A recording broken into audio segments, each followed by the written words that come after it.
guys, this is James with RogueDuelist Trade, and on this channel we talk about current and upcoming Yugioh product and whether or not you should invest your money in order to profit. Today we are starting part one of our two-part series on our risk analysis for the upcoming structure deck Spirit Charmers. So back in June and July of 2019, the OCG did a poll for structure decks that they could make updated support for, and Charmers was actually ranked as number 3.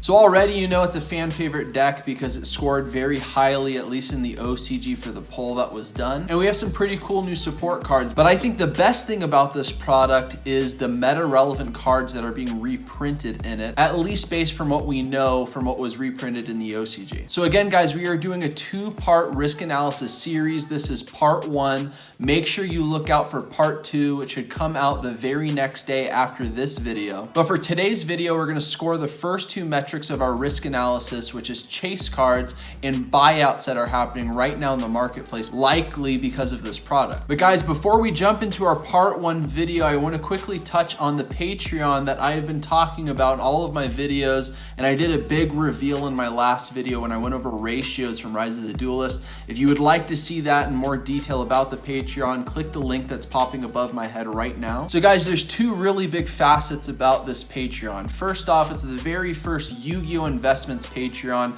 where I'm gonna be going over exclusive content on ratios and information that goes on within the vending community that will help you guys make better choices with your investments in Yu-Gi-Oh! And the second important piece about this Patreon is that we are piloting specific patron tiers to where you can actually buy Yu-Gi-Oh! Product at near wholesale price. So guys, if you're interested in becoming one of these patrons that is able to buy product, go ahead and follow me on Facebook and Instagram. I think that will be the best way for me to reach out and let you guys know when we add more capacity to our Patreon to where we can help you guys get product. I know a lot of people have been very interested in this, but right now we need to slowly ramp it up until we get to pre-orders for Genesis Impact. Once we get to pre-orders for Genesis Impact, we'll be able to take on a lot more patrons considering how many patrons we're taking on that can buy product right now. And also guys, I'll be sending out updates through my YouTube community, so if you guys subscribe to me, you'll also be able to get notifications there as well. So subscribe and hit the notification bell. And also guys, if you want to help support this channel, like this video for the YouTube algorithm. All right guys, without further ado, let's jump into part one of our two-part series for our risk analysis on the structure deck Spirit Charmers. Market launch is gonna be October 22nd, 2020, and it's gonna be a 42 card structure deck. Now there is something very interesting about this product, which I'm gonna get into a little more detail in just a second, but it has 5 ultra rares and 4 of them are fixed, but you also have the opportunity to pull 1 of 4 variant art cards. So that means not all structure decks are the same, and there actually is a level of variation in these structure decks, which I think is very interesting. We're also gonna get 2 super rares, 35 commons, and another variation that we're gonna have is 1 of 5 super rare token cards. So there's gonna be 5 different art cards for Spirit Charmers, and we're not promised all 5, which makes this a little bit harder to get. And there's also 1 of 5 double-sided deluxe game mats, which is literally the paper game mats that you get. Now, I don't know if those things actually hold value or not, but there is some variation in that, and you can collect all 5. So any level of collectability is always gonna help when you're investing in a product for Yu-Gi-Oh! So going a little deeper, from Konami's website, it says variant artwork with the familiar possessed versions of Hida, Win, Asa, and Araya. Each deck will come with 1 of these 4 variant art cards. I believe you're gonna get all 4 of their non-variant art cards for sure. Those are the fixed cards that you're going to get. And then you'll also get 1 of their variant versions from either the Earth, Water, Fire, or Wind familiar possessed Charmer cards. Also, we don't necessarily know exactly what we're gonna be getting in the TCG, and typically it's almost card for card that we get from the OCG. There are small variations. I believe with the Shadal structure deck, you were able to get Harpy Feather Duster in the OCG. That's banned in the TCG, so we got Twin Twisters instead. But almost always we get the exact same cards. But something interesting, in the TCG we have 42 cards, while in the OCG they have 45 cards. I don't know what that means. What are the 3 cards that are coming in the OCG that we're not going to get in the TCG? There are 2 cards that I am a little bit hesitant to say that we'll actually get them in the TCG. If you guys aren't familiar with the series, we're going to go through a variety of different topics, and we're going to grade from a scale of 1 to 5 based on what we feel the grade should be for each category. If you guys aren't familiar with these categories, go down in the description below. I have definitions, but they should be pretty straightforward. So the first cards we're going to look at are actually the new support cards for Spirit Charmers. So if people are interested in Spirit Charmers, they're going to want to play a majority of these new support cards, so I definitely consider this to be chase cards. So Masters of Spiritual Arts is a quick play spell card. You discard 1 card and you can take 2 Charmer or Familiar Possessed monsters and or Possessed Spell Trap cards with different names from your deck, add 1 of them to your hand and set the other card. So really this card is a -0 because you activate this card, you discard a card, but you gain 2 cards back. So -2 +2. Really, this is an amazing generic searching card. I mean, you can really replace this and any card in your hand and get any 2 relevant cards within this entire archetype from your deck, 1 to your hand, 1 to the field. So that's really good. Next is Grand Spiritual Art Icarin. So this is a field spell. As long as you have a spellcaster monster with 1500 defense, negate any monster effects activated by your opponent. So it's a really good field spell, and it's kind of like an alternative to Secret Village of the Spellcasters. So it actually is pretty interesting to see what people can do with this deck, at least from a control variant. And it also has a searching aspect as well. So during your main phase, you can reveal a spellcaster monster in your hand, and if you do, add 1 monster with 1500 attack, 200 defense, and the same attribute from your deck to your hand, and if you do, shuffle the revealed card into the deck. But going into the next 2 cards, we now have Awakening of the Possessed, Great Infari Fire, and Awakening of the Possessed, Archfiend Reaper of Nefariousness. So these 2 cards are almost identical, except Nefariousness, the Earth one, is actually much better. So basically what they do is you can actually special summon them from your deck. You have to send 2 face-up cards that you control to the graveyard. One of them has to be a spellcaster, the other one has to be the same attribute as the one that you pull out. So if you want to pull out Nefariousness, you have to send an Earth monster and a spellcaster monster from your side of the field to the graveyard, but you can special summon him from the deck. Now, once you special summon Nefariousness from the deck, you can then special summon a level 4 or lower monster from your graveyard to the field but negate its effects. Now that's why it's better than Great Inari Fire, because what he does is that when he's special summoned from the deck, instead of special summoning a monster from the graveyard, he can inflict damage to your opponent based on 1 monster's original attack on their side of the field. So I mean, it might be a good card for going into time, but Nefariousness is basically a -2 +2, while Great Inari Fire is essentially a -1. Now, the other effect that both of these cards share is that when they're sent to the graveyard, you can either add a Spiritual Earth art or Spiritual Fire art, depending which one goes to the graveyard, or a Possessed Spell or Trap card from your deck to your hand. Also has some searching capability as well. It's really cool that you can special summon them from the deck. I feel like effects like that, especially because it's semi-generic, it's spellcaster and the attribute, so we could see this coming into the meta somehow through some archetype that makes sense.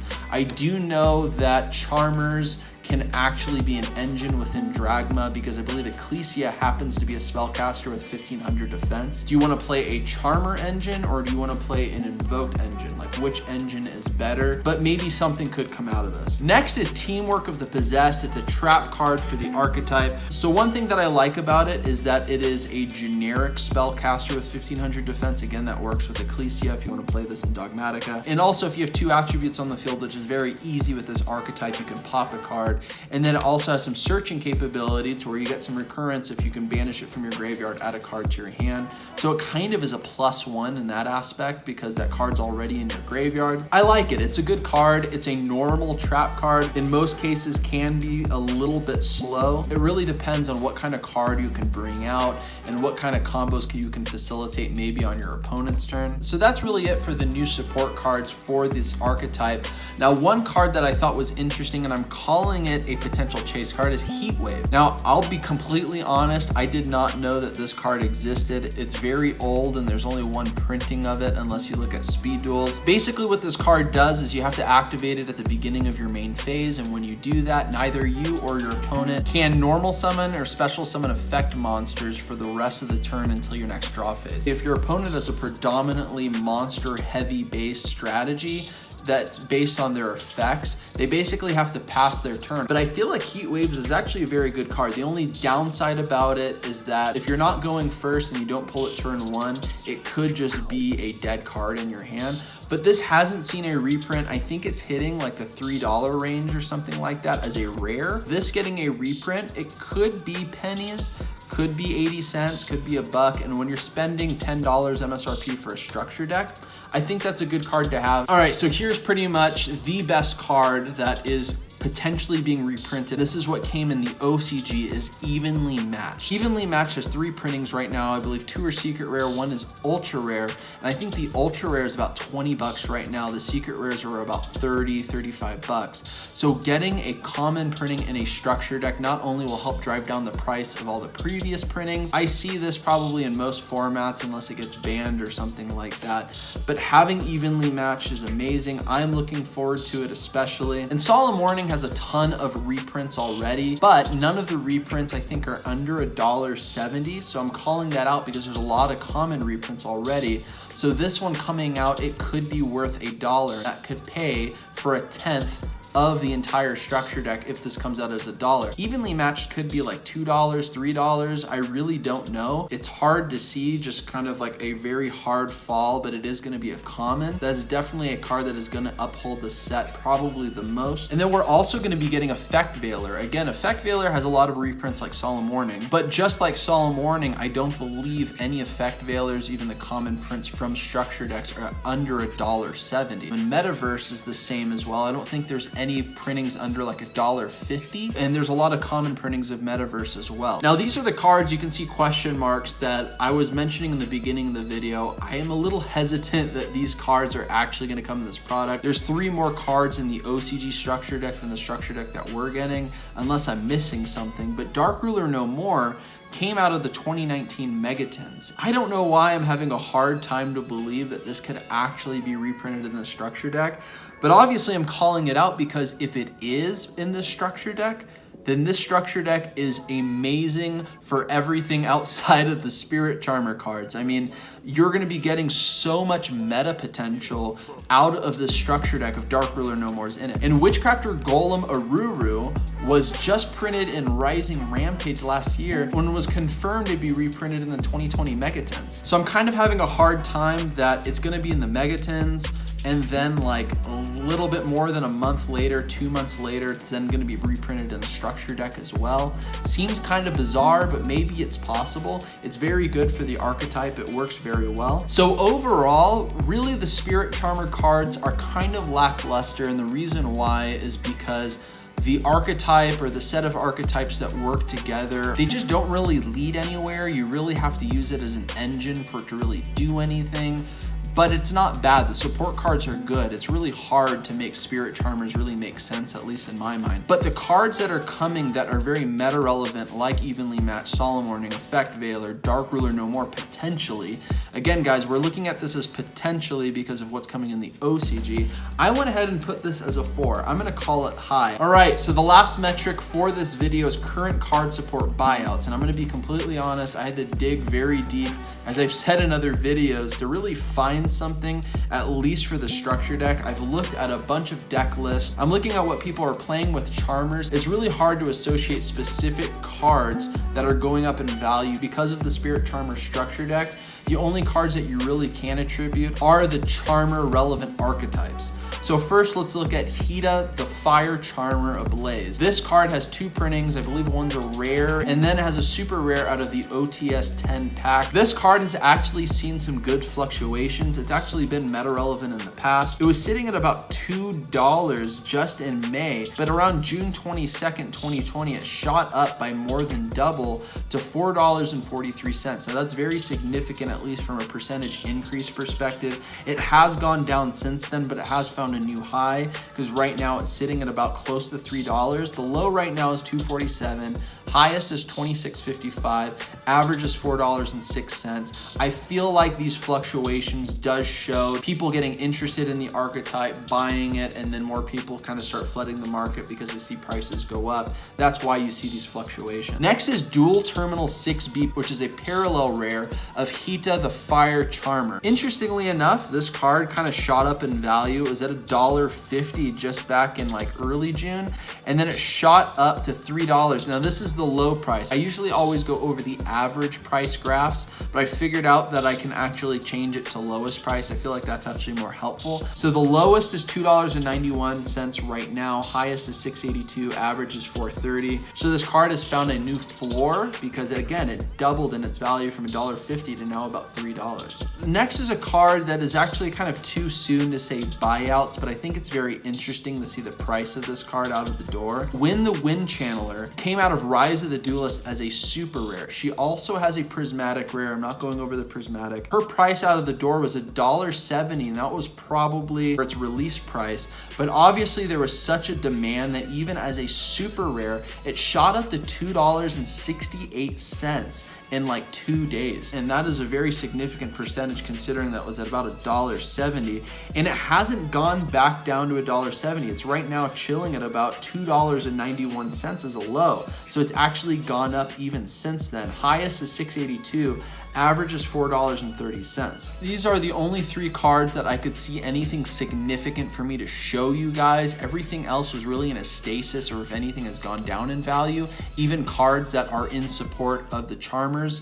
So I went ahead and actually graded this as low as a 2. All right, guys, so that's the end of our part 1 video for the Spirit Charmer structure deck. What do you guys think? Let me know down in the comments below. And also, guys, don't forget to follow me on Facebook and Instagram so that you guys can be notified when I'm able to add more patrons to the Patreon for patrons that can actually buy product. And also subscribe to the channel, hit the notification bell. It's another way to be notified, and also a great way to be notified for every single time I upload a new video so that you guys will be the first to see all of my investment content on Yugioh. So I hope you guys enjoyed the video. Again, part 2 of this risk analysis series should hit YouTube the very next day from this video posting. So I'll see you guys in part 2. I hope you have a good one.